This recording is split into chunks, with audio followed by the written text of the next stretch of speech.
Okay. Um,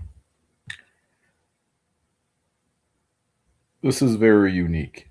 So in this episode, I'm gonna be rebooking Continental Wrestling with a young Hulk Hogan. So if you like videos like this, leave a like and subscribe. Videos uploaded weekly. Let's begin. Um, so this was Jerry Jarrett's promotion, Continental Wrestling. They had a boatload of talent in this promotion. I think Jimmy Hart was part of this because he was the manager of the first family. So his faction would go against Jerry Lawler. Hogan was very young around this time in that promotion. His gimmick was Terry the Hulk Boulder. Um, that gimmick worked for him. It worked for him, especially in that territory. Alongside Eddie Boulder, which was, by the way, Brutus the Barber Beefcake. I love the barber gimmick in WWE. It's by far one of my favorites. Um,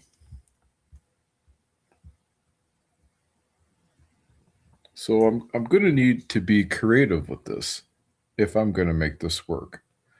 So so this would we would have to imagine an alternative history where Hogan does not leave for the American Wrestling Association or the WWF, but instead he stays in the Memphis territory for another year. This would become the Kingmaker and the territory's biggest rivalry with Vince McMahon and his national expansion. Um, so the setup would be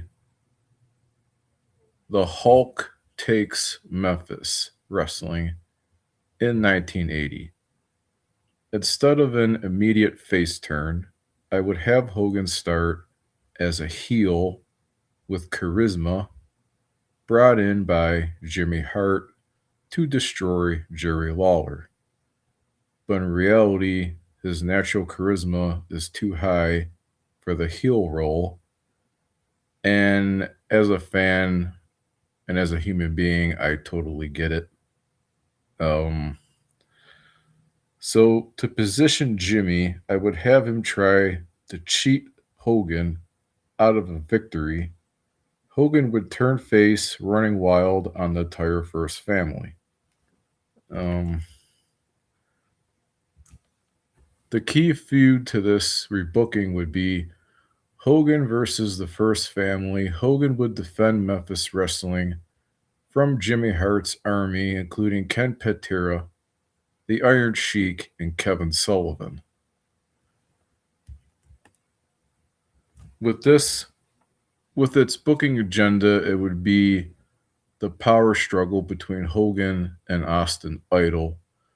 Jerry Lawler would be the undisputed king of Memphis Wrestling, but Hogan would be the powerhouse in this feud. It would be based on who truly runs the Mid South Coliseum. So, with this storyline, Hogan would demand a shot at the CWA World Heavyweight Championship, which Lawler would currently hold. I would have Lawler act as a heel king. He would call out Hogan and make false accusations about him and call him a muscle bound musclehead who doesn't know how to wrestle. Um, so, with its tag team run, the Boulder Brothers would dominate the tag team division.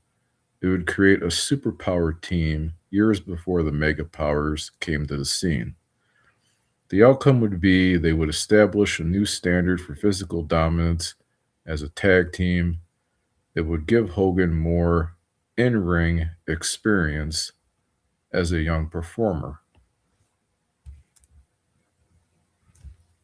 The climax would be Hogan versus Jimmy Hart. It would be the ultimate showdown in 1981. Jimmy would bring in a big monster to finish Hogan off. That monster would be Andre the Giant. In a rare CWA appearance, Hogan would slam Andre in Memphis 6 years before WrestleMania 3, which is accurate. Um, you know what? The first person to slam Andre the Giant was actually Harley Race, not Hogan. Harley Race was the first person to slam him. And then a couple years later, Hogan slammed him at WrestleMania 30. I just had to put that out there. So why this rebooking would change everything? Well, with Hogan as a main draw and with Hogan as a main draw and Jerry Jarrett likely getting the national cable access sooner rather than later, potentially this would make Memphis Wrestling a serious competitor to the World's Wrestling Federation and the National Wrestling Alliance going forward. I would have Hogan's Hulkamania involve earlier. Hogan would develop the 3 rules: train, say your prayers, and eat your vitamins. It would be a kid-friendly persona in front of a Memphis crowd. It would become a megastar. He would become a megastar by 1982 while still in the territory.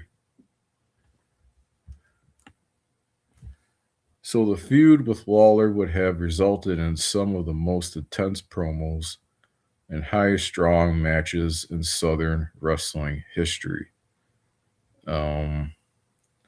This rebooking would make Hogan the savior of the territory era rather than the man who broke it. It would keep Memphis as a powerhouse on the national stage of professional wrestling going forward. And making Vince McMahon's national expansion struggle to survive. So that's it. I'm done. Pretty good rebooking, and it's really interesting. So if you thought I did a good job on this video, leave a like and subscribe, and I'll catch you guys for the next rebooking episode. Have a good rest of your night.